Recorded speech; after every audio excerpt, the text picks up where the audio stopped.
Welcome back to Digha mini blog part 3। দীঘায় এসে ready হয়ে বিকেলবেলা বেরিয়ে পড়লাম বিচের উদ্দেশ্যে। আমরা আছি নিউ দীঘাতে, সেই জন্য এখন দুজন মিলে আগে যাচ্ছি ওল্ড দীঘা। বিকেলের দিকে বিচটা বেশ ফাঁকা ফাঁকাই ছিল। দুজন মিলে বেশ অনেকটা সময় বিচে কাটিয়ে চলে এলাম ওল্ড দীঘা মার্কেটে। টুকটাক কেনাকাটি করার পরে ফিরলাম আবার নিউ দীঘাতে। আর নিউ দীঘাতে আমাদের হোটেলের থেকে হাঁটা পথে ছিল একটা খুব সুন্দর পার্ক, আর এটার নাম ঢেউসাগর।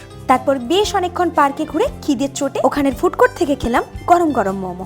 গরম মোমো খেয়ে জিভ পুড়িয়ে কোক দিয়ে তার ঠান্ডা করে চলে গেলাম মাছ ভাজা খেতে। ভাজা মাছ আর মশালা কোল্ড ড্রিঙ্কস নিয়ে এসে বসলাম সমুদ্রের পাড়ে। এরপর হোটেলে ফিরে সোজা চলে এলাম রুফটপে। সন্ধ্যেবেলা এই রুফটপ গার্ডেনটাকে আলো দিয়ে খুব সুন্দর করে সাজানো হয়েছিল, আর এখান থেকে সমুদ্রও দেখা যায়। এরপর ওখানের পুল সাইডে দুজনে বেশ অনেকটা সময় কাটিয়ে রাতের ডিনার সেরে রুমে ফিরলাম চিক্কি হাতে। চিক্কি খেয়ে ঝটপট ঘুমিয়ে পড়লাম। কাল সকাল সকাল দুজনে বেরোবো দীঘার সমুদ্র সৈকত থেকে সূর্যোদয় দেখতে। নেক্সট ভিডিওটা পরের পার্টে আসছে।